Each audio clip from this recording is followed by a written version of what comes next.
Hello hi friends, welcome to Happu cooking. ఇవాల్టి మన కిచెన్లో మీకు చూపించబోయే రెసిపీ వచ్చేసి టమాటా రసాన్ని. ఎప్పుడు చేసుకునేలా కాకుండా ఈసారి ఇలా ట్రై చేయండి, మీకు ఖచ్చితంగా నచ్చుతుంది. మరి లేట్ చేయకుండా వీడియోలోకి వెళ్ళిపోదామా? ఇంకా మన వీడియో చూస్తూ సబ్స్క్రైబ్ చేసుకోకపోతే ఇప్పుడే మన ఛానల్ని సబ్స్క్రైబ్ చేసుకోండి. అలాగే మీ ఫ్రెండ్స్ అండ్ ఫ్యామిలీకి కూడా షేర్ చేయండి. ముందుగా అర కేజీ టమాటాలని ఈ విధంగా శుభ్రం కడిగేసుకోవాలన్నమాట. చూసారు కదా, ఈ విధంగా శుభ్రం కడిగేసుకొని ఇప్పుడు మనం చిన్న చిన్న పీసెస్ లాగా అయితే కట్ చేసుకోవాలి. పచ్చి టమాటాలు కాకుండా ఈ విధంగా పండు టమాటాలని తీసుకుంటేనే మనకి రసం అనేది చాలా బాగుంటుందన్నమాట. అందుకని పండు టమాటాలను తీసుకొని ఈ విధంగా చిన్న చిన్న పీసెస్ లాగా అయితే మొత్తాన్ని కూడా కట్ చేసుకోవాలి. ఈ విధంగా మొత్తాన్ని కూడా కట్ చేసుకొని ఇప్పుడు మనం ఒక బౌల్లోకి అయితే ట్రాన్స్ఫర్ చేసుకున్నాం టమాటాలు మొత్తాన్ని కూడా. ఇప్పుడు ఇందులోనే ఒక 6-7 వరకు పచ్చిమిరకాయల్ని అందులో వేసుకోండి. అలాగే ఒక 2-3 రెమ్మల వరకు కరివేపాకుని కూడా యాడ్ చేసుకోవాలి. అలాగే కొద్దిగా కొత్తిమీరని కూడా యాడ్ చేసుకోండి. అలాగే శుభ్రం కడిగేసుకొని ఒక నిమ్మకాయ సైజంతా చింతపండు కూడా అందులో వేసుకోవాలి. అలాగే 1 టీ స్పూన్ జీరా, అలాగే 1/2 టీ స్పూన్ మిరియాల పౌడర్ని కూడా అందులో వేసుకోవాలి.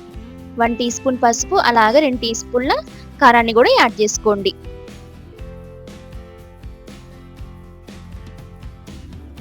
రుచికి సరిపడంత ఉప్పుని, అలాగే 1 లీటర్ వరకు వాటర్ని అయితే యాడ్ చేసుకోవాలి. టమాటాలు మెత్తగా ఉడకాలి కదా, అందుకని 1 లీటర్ వాటర్ యాడ్ చేసుకుంటే సరిపోతుంది అనమాట. 1 లీటర్ వాటర్ని యాడ్ చేసుకొని ఇప్పుడు ఈ మిశ్రమం ఒకసారి బాగా కలిపేసుకోవాలి.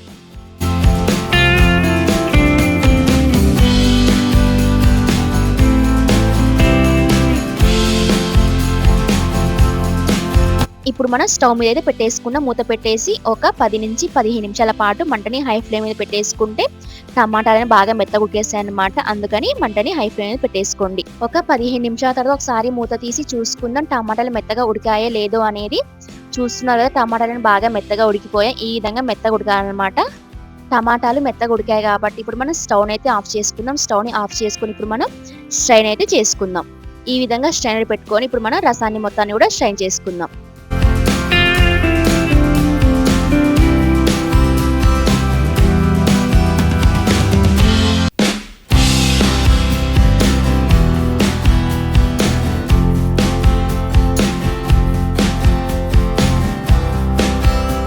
ఈ టమాటాలు ఒకసారి బాగా స్మాష్ చేసుకొని అందులో వాటర్ వేసుకొని ఒకసారి జల్లించుకోవాలన్నమాట.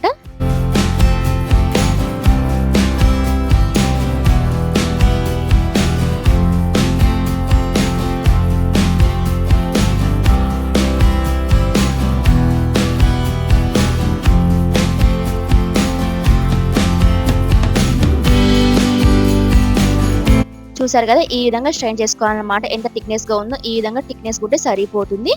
అర కేజీ టమాటాలకి 1 లీటర్న్నర వరకు అయితే నీళ్లు పట్టాయన్నమాట. చూసారు కదా ఎంత థిక్నెస్ గా ఉందో. ఈ విధంగా థిక్నెస్ గా ఉండాలన్నమాట రసం అనేది. ఇప్పుడు మనం ఉప్పు సరిపోయిందని ఒకసారి చెక్ చేసుకుని, ఉప్పు సరిపోతే ఇప్పుడు మనం ఉప్పుని అయితే యాడ్ చేసుకోవాలి. నేను వేసుకున్న ఉప్పు కరెక్ట్ గా సరిపోయింది, అందుకు నేను ఏ ఉప్పు అయితే యాడ్ చేయడం లేదనమాట. ఒకవేళ మీకు తక్కువ అనిపిస్తే కొంచెం ఉప్పు అయితే యాడ్ చేసుకోండి. ఇప్పుడు మనం తాలింపు అయితే వేసుకుందాం. అందుకోసం ఒక ప్యాన్ పెట్టుకొని అందులోనే 2 టేబుల్ స్పూన్ల ఆయిల్ అయితే యాడ్ చేసుకోవాలన్నమాట.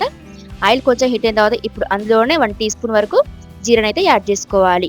జీరా కొంచెం చిట్పట్లాడిన తర్వాత ఇప్పుడు అందులోనే ఒక 10 వరకు ఎల్లిపాయలు దంచేసి అందులో వేసుకోవాలి. ఎల్లిపాయలు కొంచెం రంగు మారిన తర్వాత ఇప్పుడు అందులోనే ఒక 6-7 వరకు ఎండుమిరపకాయలు కూడా అందులో వేసుకోవాలి.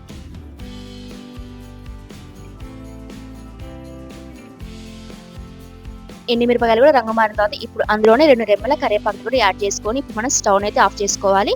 స్టవ్ని ఆఫ్ చేసుకొని ఈ తాలింపు మొత్తాన్ని కూడా రసంలో అయితే యాడ్ చేసుకోవాలి.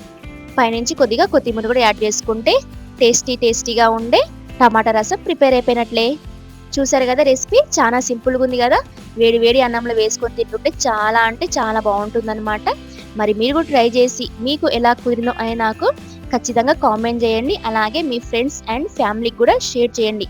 ఇంకా మన వీడియో చూస్తూ సబ్స్క్రైబ్ చేసుకోకపోతే ఇప్పుడే మన ఛానల్ని సబ్స్క్రైబ్ చేసుకోండి. ఇంకా ఇలాంటి సింపుల్ అండ్ టేస్టీ రెసిపీస్తో నెక్స్ట్ వీడియో కలుసుకుందాం. అప్పటి వరకు బాయ్ బాయ్ ఫ్రెండ్స్.